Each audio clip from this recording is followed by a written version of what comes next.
My name is Rashid. I'm 34 years old. On March 15, 2019, I was declared clinically dead for 47 minutes. ISIS militants shot me 17 times in my chest, abdomen, and legs. I was a devout Muslim my entire life, but during those 47 minutes, I met Jesus Christ, and nothing has been the same since. I grew up in a strict Muslim household in northern Iraq. My grandfather was an imam who taught me the Quran before I could even read properly. I memorized prayers in Arabic by the age of 7. 5 daily prayers were as natural as breathing to me. I fasted every Ramadan since I was 12 years old. I believed Allah was watching my every move, counting my good deeds and my sins. My identity was wrapped completely in Islam. It was who I was, not just what I believed. I can still smell the worn prayer rug in our home, wool mixed with sandalwood incense my mother burned every evening. I can taste the sweetness of dates on my tongue, breaking fast at sunset during Ramadan, the first food touching my lips after hours of hunger. I remember the call to prayer echoing through our neighborhood 5 times a day, the muezzin's voice rising and falling like a sacred rhythm that ordered our entire existence. I remember the feeling of prostration on the cold mosque floors during Fajr prayer, my forehead pressed against stone, still cool from the night, hundreds of men bowing in unison, a sea of devotion. This was my life, this was my breath. I taught Islamic studies to young boys in our community mosque, their eager faces looking up at me as I explained the pillars of faith, the nature of paradise, the importance of submission to Allah's will. My wife, Amira, wore full hijab, black fabric that covered everything but her eyes I fell in love with when I was 22 years old. My 3 children, 2 sons and a daughter, learned Quran verses every single day. I would sit with them after dinner, listening to them recite in their small voices, correcting their pronunciation, filling with pride when they got it right.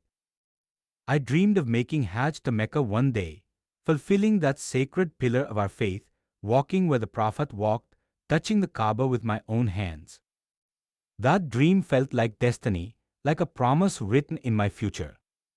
I believed in Allah with every fiber of my being. I believed in the Quran as the perfect, unchanged word of God. I believed in Muhammad as the final prophet. I believed paradise awaited those who submitted faithfully. I believed I was on the right path, the only path. Ask yourself what defines you, your faith, your family, your identity. The things you build your entire life around, the beliefs you would die for. Now imagine all of that being challenged in an instant. Imagine everything you knew to be true suddenly being revealed as incomplete. Imagine dying and discovering that the God you served your whole life was not the whole story, that there was someone else waiting on the other side. Someone you had been taught was merely a prophet, someone you had been told never died on a cross. Someone whose name you respected but never worshipped, someone who would change everything. I never imagined that person would be waiting for me in death. I never imagined that 17 bullets would lead me to the most profound truth I had ever encountered. I never imagined that losing my life would be the moment I truly began to live. This is my story, this is my testimony. And I'm telling you now because what happened to me wasn't just for me. It was for everyone who has ever wondered if there's more. For everyone who has worked their entire lives to earn God's love, never knowing it was freely given all along. In 2018, ISIS militants began moving through our region like a plague. At first, we heard only rumors, whispers in the marketplace, nervous glances between neighbors. Villages to the north were burning. Men were being executed in the streets for refusing to join their cause. Then the rumors stopped being rumors. We saw the smoke on the horizon, thick black columns rising into the sky from towns we knew. We heard the stories from refugees streaming south, families with everything they owned packed into single bags, children with hollow eyes, women weeping. They told us about the black flags, about men with covered faces and hearts full of darkness, claiming to serve Allah while spreading terror. The markets in our town began to close early. Shop owners started boarding up their windows before sunset. Families we had known for generations disappeared in the night. We would wake up to find their homes empty, doors hanging open, belongings scattered like they'd run for their lives.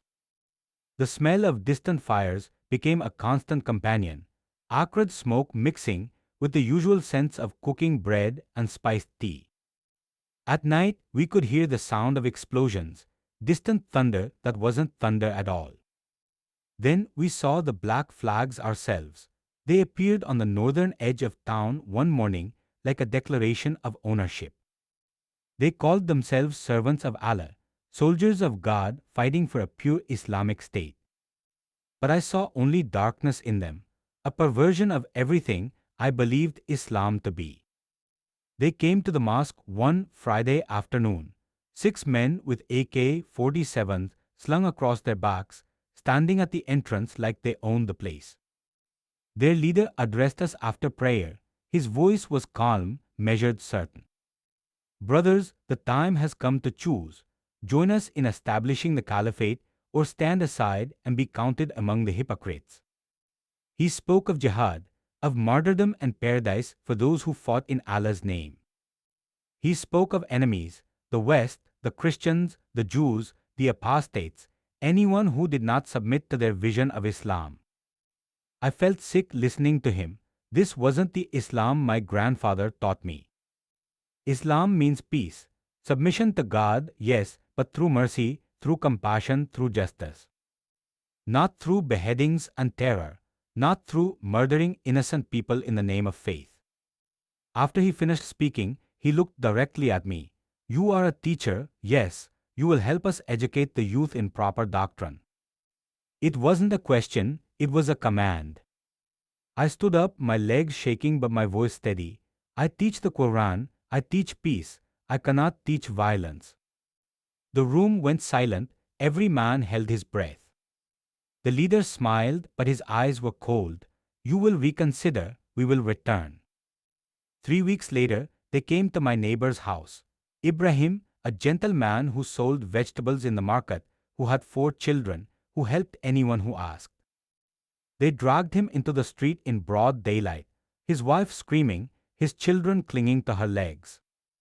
You refused our call to jihad, the commander said. You chose to be an enemy of Islam. Ibrahim fell to his knees. Please, I have a family, I am a peaceful man. There is no peace until the caliphate is established. The gunshot echoed through the neighborhood. Ibrahim's body fell forward into the dirt. His children's screams tore through the air, sounds I still hear in my nightmares. They dragged his body away, leaving a dark stain in the street, a warning to everyone watching from their windows. My family begged me to flee. Amira grabbed my hands that night, tears streaming down her face. Rashid, we have to leave. They will come for you next. You defied them in front of everyone. My sons looked at me with fear in their eyes. My daughter clung to her mother's abaya. But this was our home. This was the place my grandfather built with his own hands. These were the streets where I learned to walk, the mosque where I learned to pray. I believed, truly believed, that Allah would protect the righteous, that if I stood firm in true Islam, in peace and mercy, He would shield us. I spent hours in prayer, begging Allah to protect my family, to drive the militants away, to bring peace to our region. I fasted beyond Ramadan. I gave extra charity to those fleeing the violence. I did everything I was taught would earn Allah's favor, everything I believed would guarantee His protection. I was wrong about so many things, wrong about how protection works, wrong about how salvation works, wrong about who would actually be waiting for me on the other side of death. The militants came back to the mosque, twice, 3 times, each time with more pressure, more threats. Last chance, teacher, join us or be marked as an enemy. I refused each time, not out of bravery, out of conviction that my faith in Allah would be enough. That my righteousness would shield me, that my good deeds would outweigh whatever judgment they threatened. I prayed the night before they came for me, a long, desperate prayer. Allah, if I am on the right path, protect me. If I serve you truly, shield me from evil, guide me in righteousness. I believed that prayer would be answered. I believed with my whole heart. The next morning, March 15, 2019, I would discover just how wrong I was, and just how much bigger God's plan was than I ever imagined. March 15, 2019, I remember the date because it was a Friday, our holy day. I had just finished Fajr prayer at dawn. The sun was barely rising, casting orange light through our window like liquid gold. The taste of morning tea was still on my lips, sweet black tea with cardamom that Amira had prepared. I could smell the bread she was baking for breakfast, the warm scent filling our small home. My children were still sleeping. I could hear their soft breathing from the next room, peaceful, innocent, unaware. For a moment, everything felt normal, safe, like the violence happening around us couldn't touch our home. Then I heard the trucks, heavy engines, multiple vehicles rumbling down our street. The sound grew louder, closer.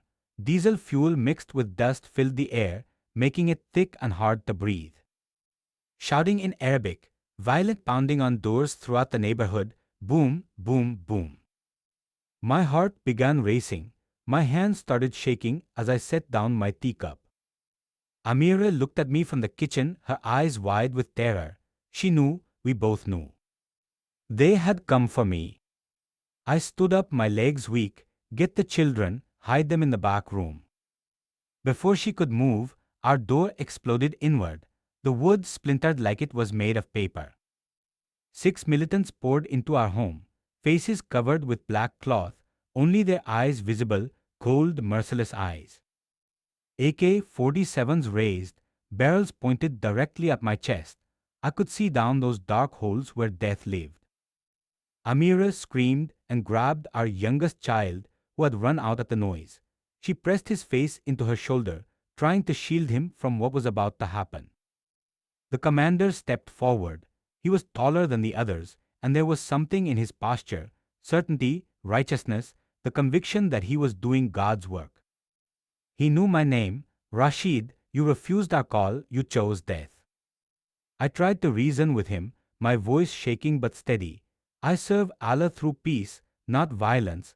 I teach the Quran as it was meant to be taught, with mercy. He laughed, a short, harsh sound without humor. You serve nothing. You are a traitor to Islam. You are worse than an infidel. You are a hypocrite who poisons minds against the true faith. They grabbed my arms, rough hands, no gentleness. I prayed one last time, closing my eyes. Allah, if you are merciful, protect my family, spare them, take me but spare them. They dragged me outside into the street. My bare feet scraped against the floor, then hit the dirt road. Neighbors watched from windows. I could see their faces, terror, pity, helplessness. No one intervened, no one could. To help me was to die themselves. The commander ordered me to my knees. I fell hard, feeling the dirt against my skin. The ground was still cool from the night. That detail stuck with me, how the earth felt cold even though violence was hot. I could hear Amira screaming from inside our home. The sound grew distant, like she was underwater, like the world was fading. I looked up at the commander. He stood above me, rifle pointed down. Any last words, apostate? I opened my mouth. I don't remember what I wanted to say. Maybe another prayer, maybe a plea, maybe just my children's names.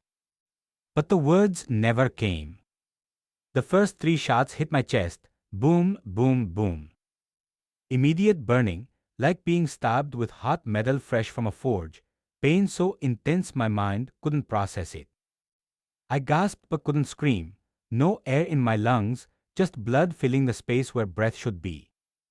Shots 4 through 6 tore into my abdomen. Boom, boom, boom. Different pain, deeper, tearing inside like my organs were being shredded. I fell forward, my face hitting the dirt, tasting blood and dust mixing in my mouth, copper and earth. Amira's screaming grew more distant, like she was at the end of a long tunnel and I was moving away from her. Shots 7 through 9 hit my back, boom, boom, boom. I stopped feeling my legs, just gone, like they'd been disconnected from my body. Warm wetness spreading beneath me, my own blood pooling in the dirt, soaking into the ground. This is how I die. Allah, why have you abandoned me? Shots 10 through 12, more chest shots, boom, boom, boom. Darkness creeping into my vision from the edges, like black curtains closing. Gasping like a fish on dry land, each breath shorter than the last, shallower, weaker. I could hear my heartbeat slowing, thump, thump, thump, each beat taking longer than the one before. Shots 13 through 15, boom, boom, boom. I couldn't feel them anymore, my body going numb, sensation fading like a light dimming. My vision tunneling, seeing only a small circle of light in the center, everything else black. My final thought before darkness wasn't peace, it was anger. Angry at Allah for not saving me, angry at these men who killed in His name. Angry that my children would grow up without a father, angry that I would never see them again. Shots 16 and 17, boom, boom. I didn't feel these at all, my body was already gone. The world went black completely, totally. No sound, no sensation, no sight. Just nothing, absolute nothing. The last thing I remember from life was the taste of blood and dust, the smell of gunpowder and diesel fuel. The fading sound of Amira's screams, my children crying. And then silence, complete utter silence. I was dead, clinically, medically, actually dead. 17 bullet holes in my body, no heartbeat, no breath, no pulse. My story should have ended there, in the dirt of that Iraqi street. My life should have been over. But death wasn't the end, it was barely the beginning. What came next, what I saw, who I met, what was revealed to me in those 47 minutes, changed everything I thought I knew about God, about faith, about the afterlife. Changed everything I had believed my entire life, and I would never, ever be the same again. The nothingness didn't last, suddenly I felt separate. Not floating, more like I was suddenly aware I had two parts, one that had stopped working and one that was still conscious. It was like taking off a heavy coat you didn't know you were wearing. A weight lifted, but not in a pleasant way, more like being stripped of something essential. I could see but not with eyes. I could think, but clearer than ever before, sharper, more focused, like a fog had been lifted from my mind. Looking down, I saw my body, broken, bloody, lifeless in the dirt.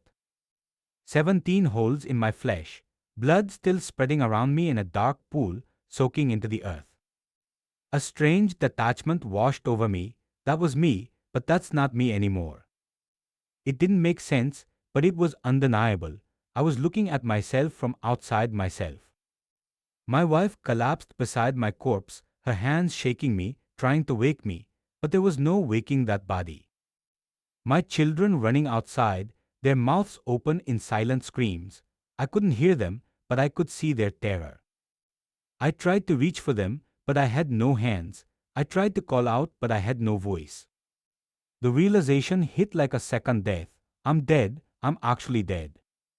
This isn't a dream, this isn't unconsciousness. This is death, and I'm still aware, still conscious, still existing. Without warning, I felt pulled backward, not falling, being drawn. Some invisible force yanking me away from my body, away from my family, away from everything I'd ever known. The scene below got smaller and smaller. My home, my street, my neighborhood, shrinking like I was being lifted into the sky. Where am I going? What is this? The light of morning began fading, darkness surrounding me, but not the darkness of night. This was something heavier, thicker, absolute blackness. Like being buried alive, but without a body to feel the earth pressing in. No up or down, no time, no reference point. Just awareness and growing terror. This is death. This is what comes after. Time felt meaningless. Was I here for seconds, hours, years? There was no way to know. But the fear kept growing, expanding, filling whatever space I occupied in this void. I tried to pray, La ilaha illallah, there is no God but Allah. But the words felt empty, powerless in this place, like trying to light a match in a hurricane. Why didn't Allah save me? Where was paradise? Where were the Huris, the beautiful maidens promised to the righteous? Where were the rivers of milk and honey? This void felt like judgment, like failure, like being weighed and found wanting. My childhood teachings returned, echoing in my mind. Allah weighs your deeds, the good must outweigh the bad. But I had been devout. I had prayed 5 times daily for 27 years. I had fasted every Ramadan. I had given charity. I had taught the Quran to children. Maybe it wasn't enough. Maybe I failed. Maybe my good deeds didn't outweigh my sins. What were my sins? Pride, anger, judgment of others, secret doubts I'd pushed away. The darkness pressed in closer. I felt utterly, completely alone. More alone than I'd ever felt in life. An isolation so profound, it was its own kind of death. Is this hell? Is this my eternity, alone in darkness, aware but without hope, conscious but without relief? Terror consumed me, not physical fear, something deeper, the fear of being lost forever. The fear that there was no escape, no end, no mercy, just this, forever. I don't know how long I stayed in that darkness. Time had no meaning there. But eventually, impossibly, something changed. A pinpoint of light appeared far away, like a single star in an endless night. At first, I thought I was imagining it, a hallucination born of desperation. But it grew, not approaching me, but I felt drawn toward it, like a rope pulling from inside my chest. The pull was gentle but insistent, irresistible. I had no choice but to move toward it. The light wasn't harsh or blinding, it was soft, warm, inviting. Gold but alive somehow, moving like water.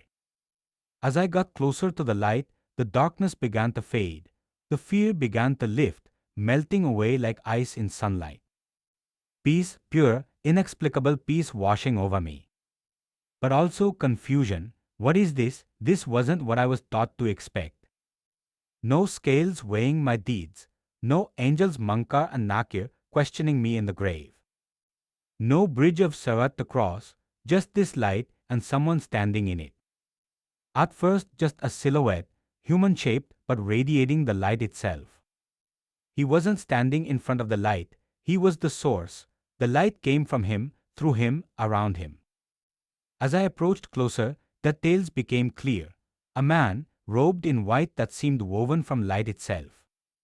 His face was kind beyond description, but strong, powerful but gentle, authority mixed with tenderness.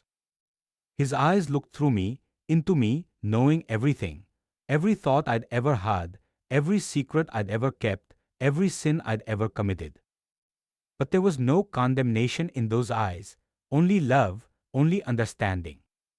His hands extended toward me, palms up, and I saw them scars. Deep, round scars in the center of his palms, like something had been driven through them. Who is this? Why is he scarred? I looked down at his feet, more scars matching the ones in his hands. Another scar on his side, partially visible through the white robe, a wound that looked like it had pierced straight through. His presence was love, overwhelming, unconditional, perfect love. I had never felt anything like it in my entire life, not from my parents when I was born. Not from Amira on our wedding day, not even in my deepest prayers, my most sincere moments of worship.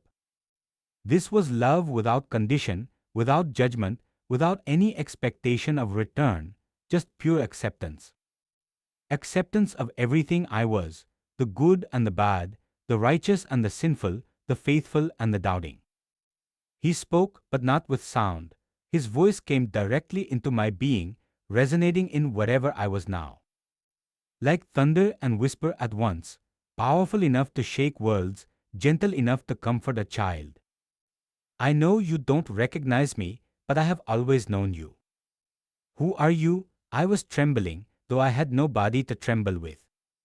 I am Jesus, I am the way, the truth, and the life. Shock, complete, total shock rippling through my consciousness.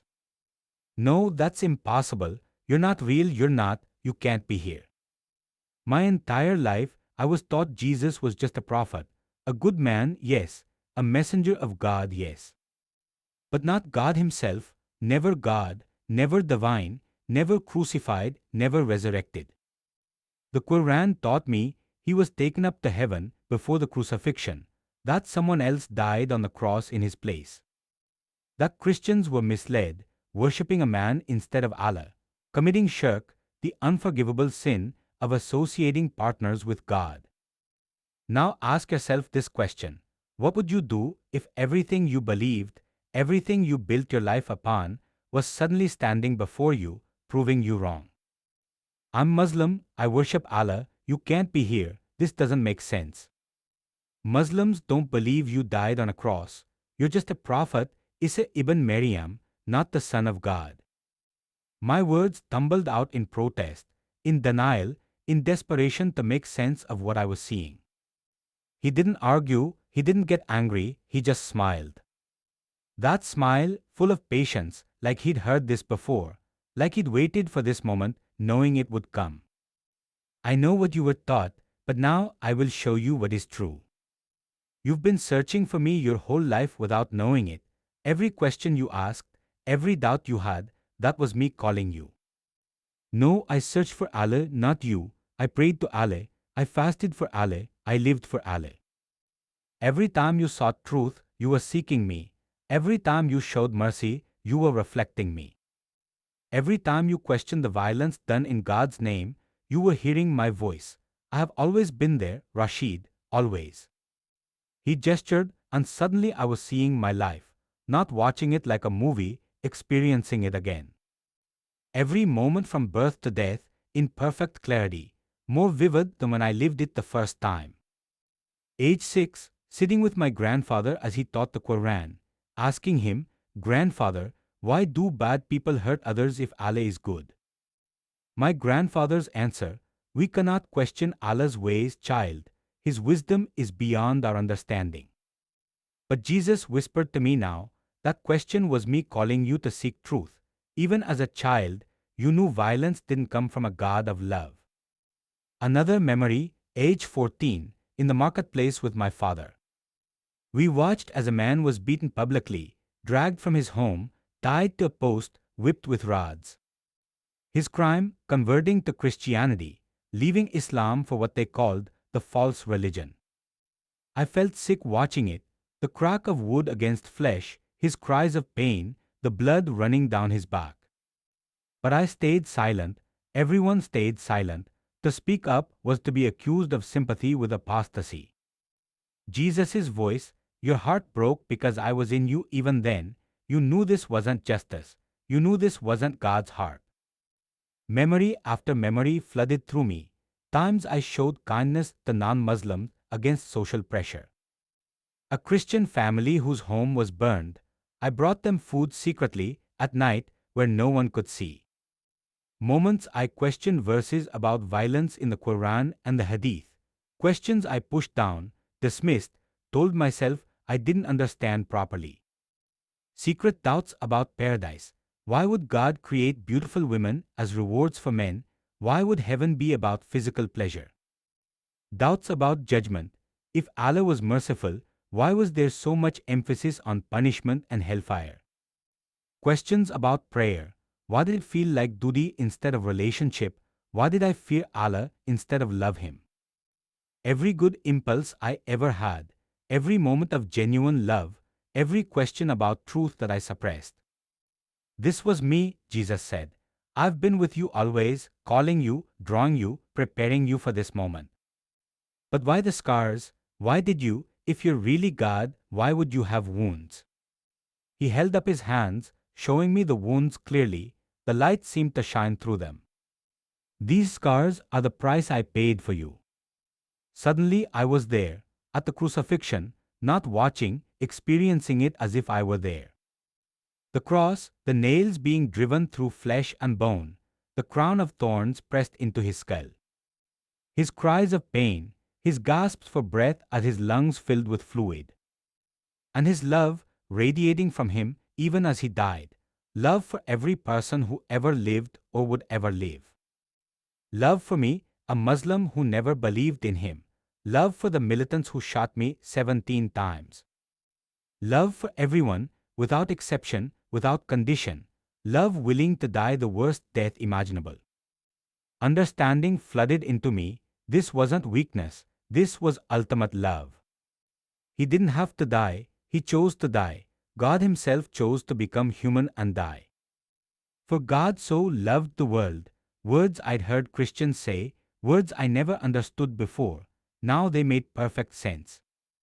For me, for Muslims who were taught he was just a prophet, for jihadists who killed in God's name. For hypocrites and sinners and doubters, and everyone who ever felt too broken to be loved, he died for all of us. You cannot earn your way to heaven, Rashid. But I prayed 5 times daily, I fasted, I gave to charity, I taught the Quran, I lived righteously. And those were beautiful, but they cannot save you. No amount of good works can erase sin, only my blood can wash you clean, only my sacrifice can bridge the gap between you and the Father. He showed me the scales I'd imagined my entire life, good deeds on one side, bad deeds on the other. On one side, all my sins, lies I'd told, even small ones, anger I'd harbored, pride in my own righteousness. Judgment I'd passed on others, lust I'd felt and tried to hide, moments I'd been cruel, even unintentionally. Jealousy, greed, every harsh word, every selfish thought, every time I put myself before others. The pile was enormous, overwhelming. I hadn't realized how much darkness lived inside me. On the other side, all my good works, 27 years of 5 daily prayers, 15 years of Ramadan fasting.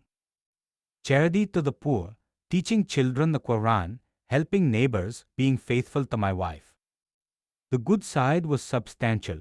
I'd lived a righteous life by Islamic standards. I'd followed the law diligently. But the sins outweighed everything. The scale tipped heavily toward judgment, toward condemnation, toward hell. No matter how much good I'd done, it wasn't enough. It would never be enough. Then Jesus stepped onto the scales himself, physically stepped onto the side with my good works. And everything changed. His sacrifice, his blood, his righteousness, the weight was infinite. The scale tipped completely, violently, all the way to the other side. My sins, every single one, lifted up, away, dissolved in the presence of his perfection. Not by your works, but by my grace, not by your effort, but by my love. This is the gospel, the good news you never heard, Rashid. Salvation is a gift, not a wage. But the Quran says you never died on the cross. It says Allah took you to heaven. It says someone else was crucified in your place. I am standing before you with the scars. You see the truth with your own eyes. Who will you believe, a book or me? He showed me the difference between Islam and Christianity, not with arguments, but with reality, showing me what each truly meant. Islam, earn your salvation through submission and works. Do enough good, avoid enough evil, maybe Allah will accept you. Christianity, receive salvation through faith in His finished work. It's already done, already paid for, just accept the gift. Islam, fear-based relationship with a distant Allah, always watching, always judging, always counting, never fully known, never fully close. Christianity, love-based relationship with an intimate father, Abba, Daddy, close enough to call out to, personal enough to know your name. Islam, uncertainty about paradise until Judgment Day. You won't know if you did enough until it's too late. Hope, but never assurance. Christianity, assurance of heaven the moment you believe. Guaranteed, sealed, secure. Nothing can snatch you from His hand. Which sounds like the God who is love. Look inside your own heart right now, Rashid. Do you want a religion of fear or a relationship of love? Do you want to work for acceptance or receive it freely? I felt the truth of it resonating in whatever I was now. Every cell of my being, if I still had cells, responded to his words. This was what I'd been searching for my whole life. This was the missing piece. This was home. You have a choice now. He showed me two paths stretching out before me, two possible futures. The first path, stay with him in paradise forever. I saw it, truly saw it. Beauty beyond description, colors that don't exist on earth, music that healed as it played. No more pain, no more death, no more tears, no more fear, no more striving. Perfect peace, perfect love, perfect rest, finally, eternally, forever with him. I saw people I'd loved who had died. My grandfather, young again, whole again, smiling. Gardens more beautiful than anything in the Quran's description of paradise. Rivers of living water that satisfied every thirst. But it wasn't about the beauty, it was about him, his presence filling everything, making everything perfect. The second path, return to my body, to earth, the suffering, go back to the pain, the persecution, the struggle. Face rejection from my family, face death threats from ISIS, face a life in hiding, always running, never safe. Lose everything I had, my wife, my children, my home, my community, my identity. I want to stay, please let me stay. The words poured out of me, this peace, this love, I never wanted to leave it. Going back meant agony, going back meant losing everything. Why would I choose that? I know, his voice was full of compassion, full of understanding. But there's a reason I'm showing you this choice. There's a reason I brought you here before taking you home permanently. If you return, your life will be hard, harder than anything you've experienced. Your family will reject you. Your wife will divorce you. Your parents will mourn you as if you died. Your children will be kept from you. Your community will call you apostate, the worst insult in Islam. Former friends will become enemies. ISIS will hunt you again. They'll want to finish what they started. They'll see you as a traitor to Islam and to Allah. You will lose everything you had, everything that gave you identity, security, belonging, all of it gone. Then why would I go back? Why choose suffering over this? It doesn't make sense. Because millions of Muslims don't know the truth. They worship Allah in fear, never knowing my love. They work for salvation they can never earn. They strive and struggle and hope, but never have assurance.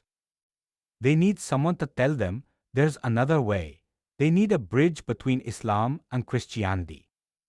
Someone who has walked both paths, someone who knows both worlds, someone who died a Muslim and met me here. You will be my witness to the Muslim world. You died a Muslim, you'll return as my follower. Your 17 scars will be proof of my resurrection power, physical evidence that I brought you back from death. Every bullet hole will be a testimony. Every scar will tell the story of my love and my power. I'm nobody, I'm not a scholar or a leader, I'm just a teacher in a small town. What can I do? I don't need scholars, I need witnesses. I don't need people with degrees and credentials. I need people with experience and testimony. You've experienced both sides, Islam and my grace. You know what Muslims believe because you believed it. You know their questions because you asked them. You know their fears because you felt them. Who better to build a bridge? Who better to speak truth to those who don't know me? They'll kill me again. ISIS doesn't forgive apostasy. They'll hunt me down and finish the job. I will be with you always, even to the end of the age. When you are weak, I am strong. When you are afraid, I am your courage. When you are in danger, I am your shield. My grace is sufficient for you. My power is made perfect in weakness. You won't be alone, Rashid, not ever again. What if I fail? What if I deny you when they threat me? What if I'm too afraid? Peter denied me 3 times, I still used him. I don't call the qualified, I qualify the called. I don't choose the perfect, I perfect those I choose. Your weakness will showcase my strength. Your fear will prove my faithfulness. Your scars will demonstrate my resurrection power. Jesus took my hands though I had no hands to take, but I felt it, connection, union, belonging. You are mine now, forever. Nothing can separate you from my love. Not death, not persecution, not fear, not doubt, not angels or demons, not present or future, not height or depth. I have written your name in the Lamb's book of life. It's permanent, sealed, done. You are no longer a slave to religion. You are my son, you are family, you are loved unconditionally. He pulled me close in an embrace, pure love radiating through every part of my being. Love more real than physical touch, love that reached the core of who I was and said, "This is enough, you are enough. I love you, Rashid, I've always loved you, I'll never stop loving you." Tears, if I could cry without a body, would have poured down my face. This was what I'd searched for my whole life. Not rules, not rituals, not fear of punishment or hope of reward, just this, just him, just love. I don't want to leave, I'm not ready, please just a little longer. You're ready, trust me, I know you better than you know yourself, you're ready for what I'm calling you to do. Suddenly the light began to fade. No, not yet, just a little more time. You're not leaving me, I'm going with you. Every breath you take, I will be breathing it with you. Every word you speak for me, I will give you the words. Every step you take, I will be walking beside you. Be strong and courageous, do not be afraid, I am with you. Darkness returning, but different this time, not the void, not the crushing, terrifying emptiness. A tunnel pulling me backward, away from the light, away from him.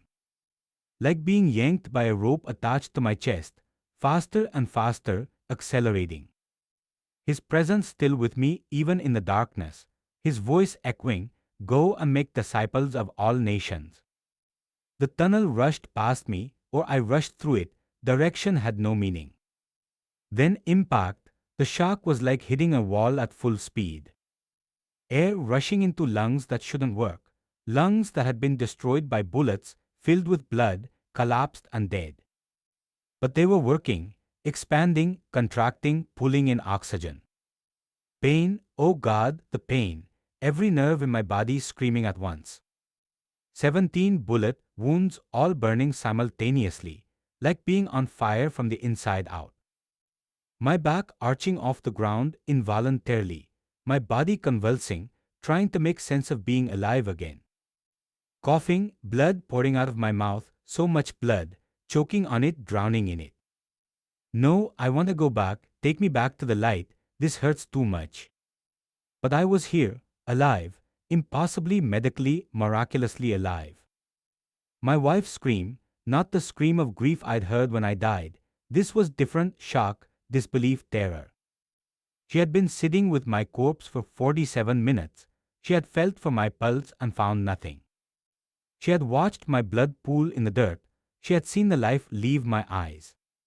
She had already called my death in her mind, already begun mourning, already started planning how to tell our children their father was gone.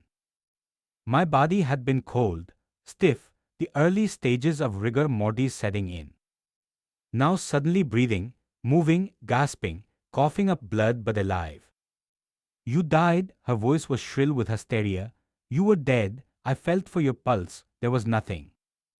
Neighbors running over, thinking she'd gone mad, thinking grief had broken her mind. But then they saw me, eyes open, chest rising and falling, fingers twitching. Someone checking my neck with trembling fingers. There is a pulse, by Allah, there is a pulse. Impossible, the blood loss alone should have killed me, 17 gunshot wounds to vital organs. Both lungs hit, liver, stomach, intestines, kidney, heart barely missed. No medical intervention for nearly an hour, no tourniquet, no pressure on wounds, just bleeding into the dirt. Yet alive, heart beating, lungs breathing, brain functioning. Someone had already called for help when I died, expecting to collect the body, to take it to be washed and prepared for burial. Now rushing me to emergency care, shouting into phones, "He's alive, I don't know how, but he's alive, send the ambulance now." The militants had already left, confident in their work, 17 bullets, no one survives that. They had moved on to the next house, the next victim, the next execution. They didn't see me come back, they didn't see the resurrection, they thought I was just another dead apostate. The ambulance arrived, paramedics jumping out, expecting a corpse, seeing me breathing, they froze. How is he alive? One of them kept repeating it, how is he alive? The ride was agony, every bump in the road sent shockwaves through my body. Barely conscious, fading in and out, darkness threatening to take me again. But I felt Jesus' presence still there, still with me, his voice in my mind, I've got you, don't be afraid. The paramedics were working frantically, IV lines, oxygen mask, pressure on wounds that wouldn't stop bleeding. One of them checking my injuries, his face going pale, this should be fatal, all of them, every single wound should be fatal. I whispered through the blood and the oxygen mask, Jesus saved me. The paramedics' confusion, what, you're Muslim, what are you talking about? But I couldn't explain, not yet, too weak, too much pain.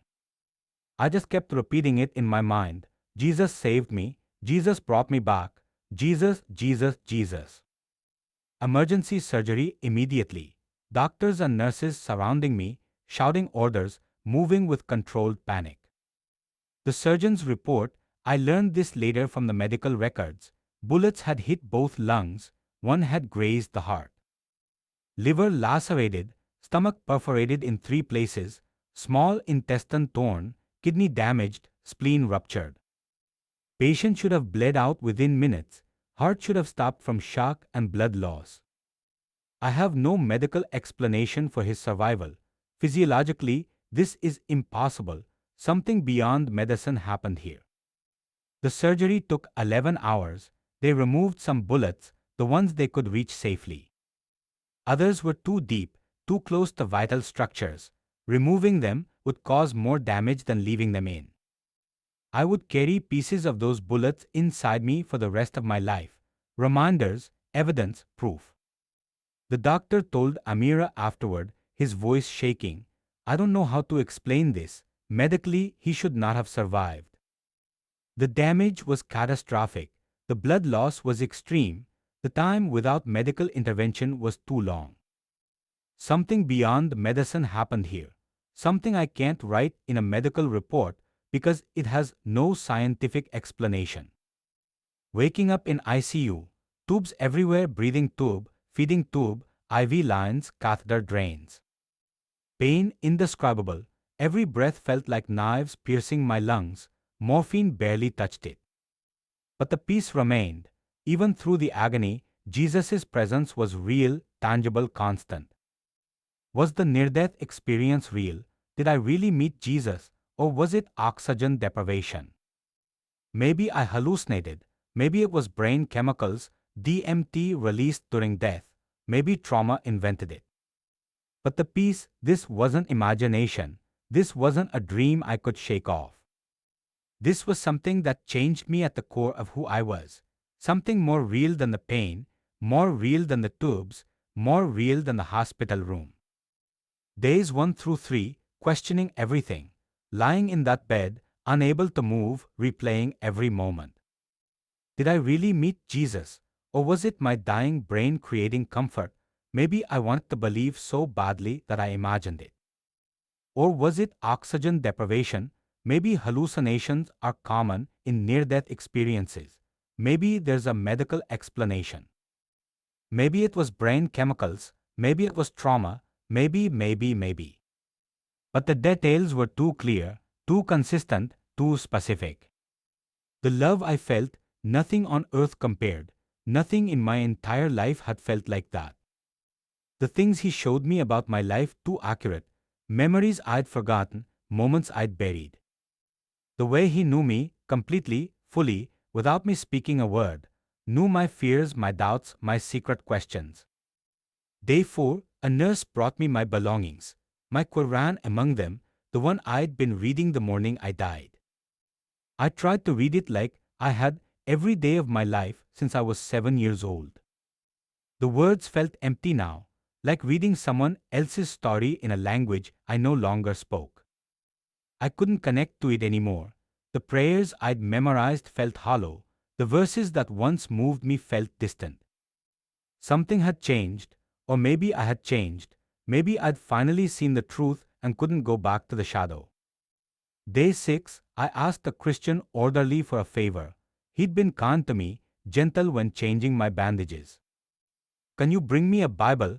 Please don't tell anyone, just, I need to read it. His surprise was obvious. You're Muslim, why would you want? Please, I just need to read it, please. That night he snuck me a New Testament, small, worn in Arabic. He hid it under my blanket. I opened it with trembling hands, started reading the Gospel of John. In the beginning was the Word, and the Word was with God, and the Word was God.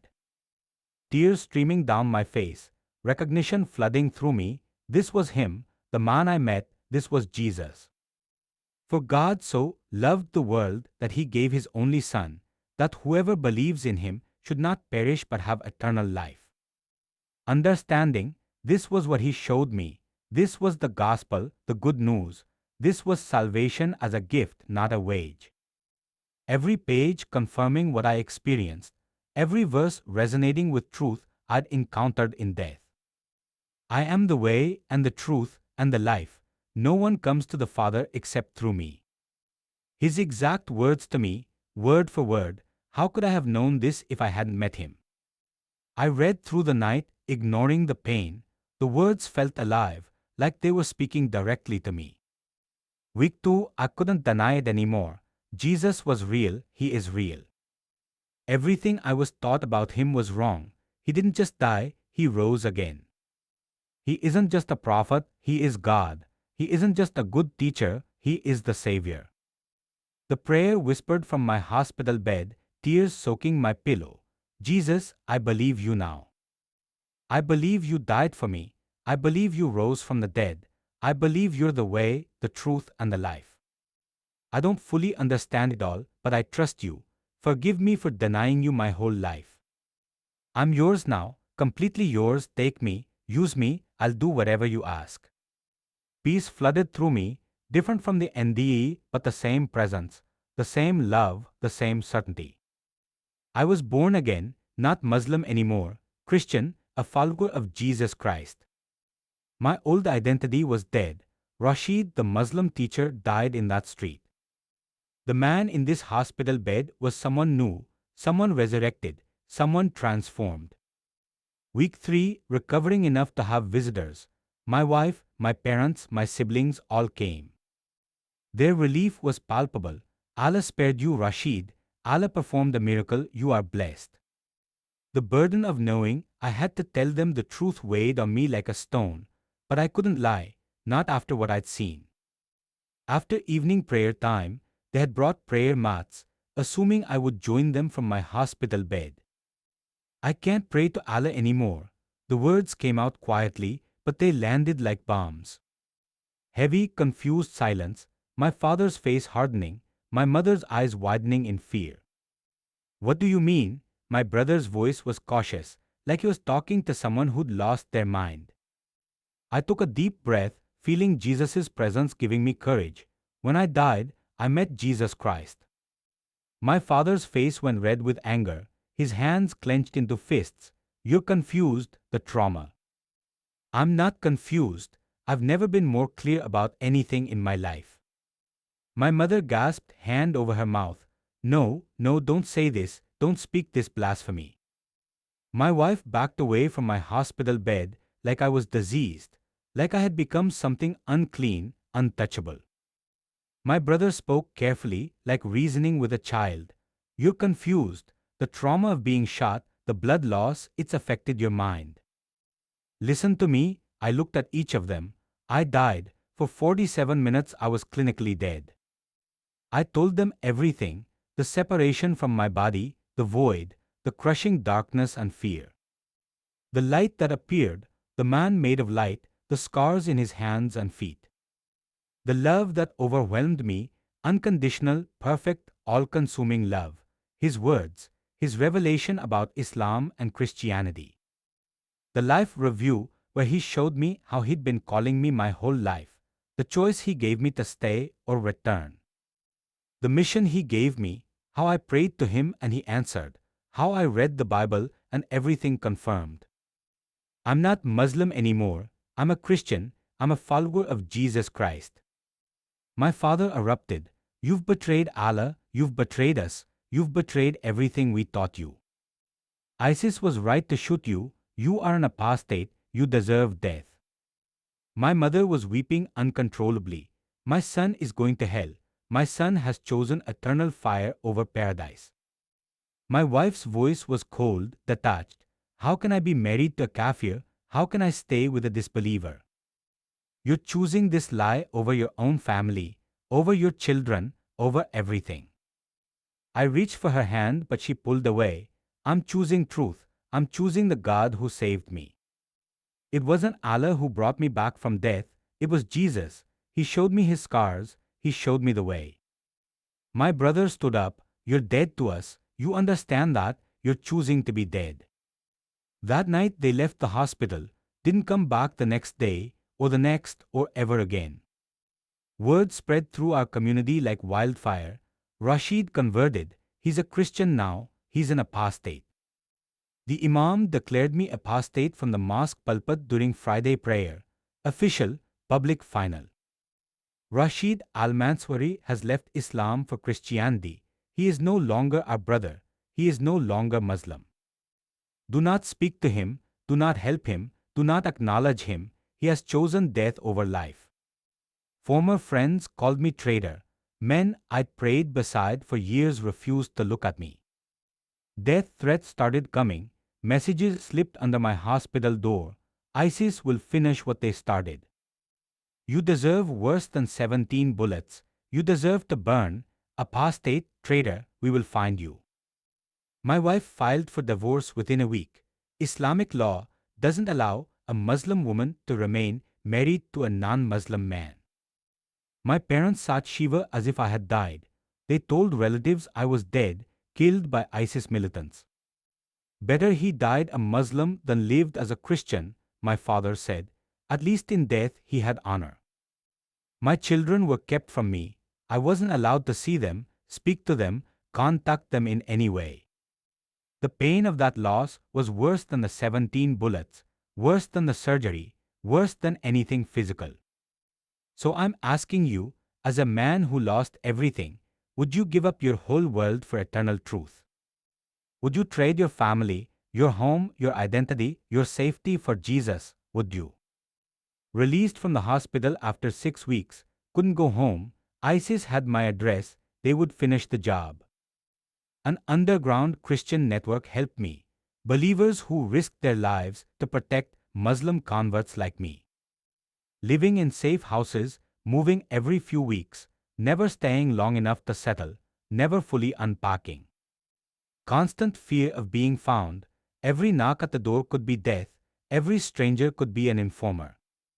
But Jesus' presence never left, the peace remained through the fear, His promise echoed constantly, "I am with you always." 3 months after my death and resurrection, a baptism, a small underground church, 15 believers, most of them former Muslims like me. The ceremony done at night in secret, in a basement with covered windows, whispering prayers, listening for danger. A pastor who risked his life to perform it, a man who'd been imprisoned twice for sharing the gospel.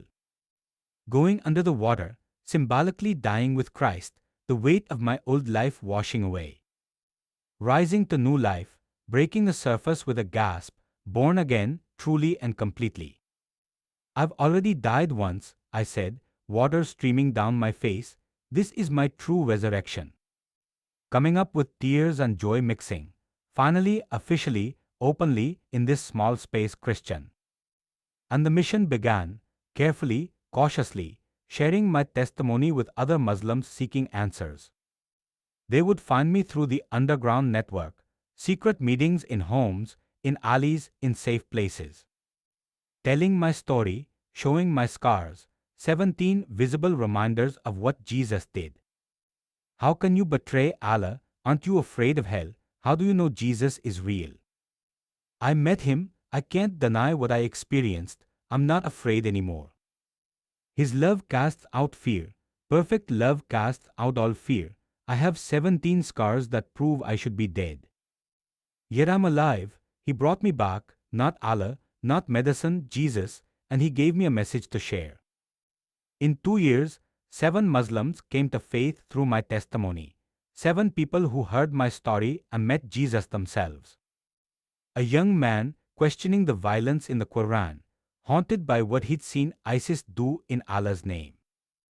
A woman who had dreams of Jesus calling her name, dreams she thought were from Shaitan but couldn't shake. An elder who had secretly doubted for years, who went through the motions but felt empty inside. Each one hearing my story, each one recognizing their own questions in mine, each one meeting Jesus themselves.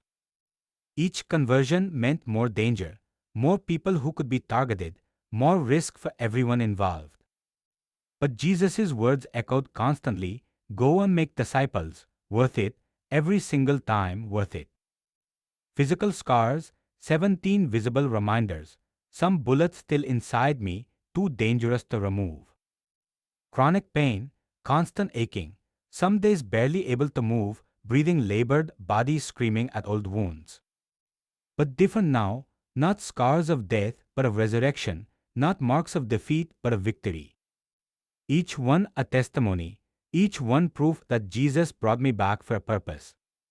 Showing them to new believers, see, I should be dead, but God raised me just like He raised Jesus. If He can resurrect this body riddled with bullet holes, He can save your soul. Nothing is impossible for Him. To this day, I haven't seen my children in years. My daughter would be 11 now, my sons 14 and 16.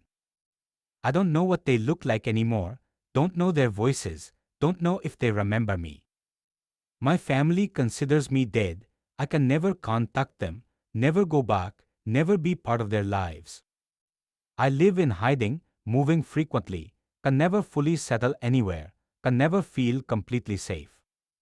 Sometimes I wonder, was it worth it, losing everything for Jesus, every single thing that mattered to me? Then I remember, I gained Him, and He's worth more than everything else combined. What I lost, family, home, community, stability, safety, identity, belonging, comfort, everything familiar. What I gained, eternal life not earned but freely given, relationship with God, not religion about God. Peace that transcends understanding, purpose beyond my own life, hope that can never be taken away. I lost everything temporary and gained everything eternal. Jesus' promise fulfilled, I will be with you always. And He has been, every single day through every trial. His presence, His peace, His love, constant, unshakable, real. This isn't just for Muslims. This is for anyone searching for truth, anyone who feels empty despite being religious. Anyone working to earn what can only be received. Anyone who's afraid of God instead of loved by Him. Come to me, all who are weary and burdened. Not work harder, rest in me. Not earn it, receive it. Not fear me, love me because I first loved you. The invitation is open, the gift is free. So I'm asking you, as a man who died and came back, as someone who lost everything and gained eternity, what would it take for you to seek the truth? Are you working to earn God's love? Are you afraid of judgment? Are you trying to be good enough? Have you ever questioned if there's more, if there's something beyond the religion you were taught? Jesus isn't asking you to earn it, He's offering it as a gift, free, complete, final. He died for you, He rose for you, He's calling you by name just like He called me. With love and respect to my Muslim brothers and sisters, I know this is hard to hear. I know it challenges everything. I know you're taught that Christians worship 3 gods. I know you're told Jesus didn't die on the cross. I believed those things too. For 34 years, I believed them with my whole heart. But I met Him, He showed me His scars. He loves you more than you can imagine. Allah asks for submission, Jesus offers relationship. Allah weighs your deeds, Jesus paid your debt. Allah might let you into paradise if you're good enough. Jesus guarantees it the moment you believe. I'm not saying this to attack Islam. I'm not trying to insult your faith or your prophet. I'm saying this because I've seen both sides, and Jesus is the truth, the way, the life. I was shot 17 times by men claiming to serve God. I was declared dead for 47 minutes. I should be in a grave right now, buried in the earth, my bones turning to dust. But Jesus brought me back, not Allah, not medicine, not luck or chance, Jesus. The one I denied my whole life, the one I was taught was just a prophet, nothing more. He is God, He is alive, He is real, and He's calling you right now. These 17 scars no longer represent death. They represent the day I truly began to live. They're proof of His resurrection power. Every single one, by His wounds, you are healed. Jesus changed everything. He changed my eternity. He changed my identity. He changed my purpose. And He can change you too. Not religion, not rules, not rituals, Him, a person, a relationship. Come to me, not come to religion, not come to church, not come to rules, come to me. He's standing at the door of your heart knocking. Right now, this moment, will you open it? Will you let Him show you what He showed me? Will you let Him love you the way He loved me? If you seek Him, you will find Him. If you call on His name, He will answer. This is a promise. He saved me, He brought me back from death, He gave me purpose, He gave me hope. And He will save you too, no matter who you are, no matter what you've done, no matter what you believe right now. The invitation is open, the door is unlocked, all you have to do is step through. My name is Rashid, I'm 34 years old, I died a Muslim and met Jesus. And I will spend the rest of my life telling anyone who will listen, He is real, He is love, He is the way. Come to Him, just come. He's waiting for you with open arms and scarred hands. The same hands that created the universe, the same hands that were nailed to a cross for you. He's waiting, will you come?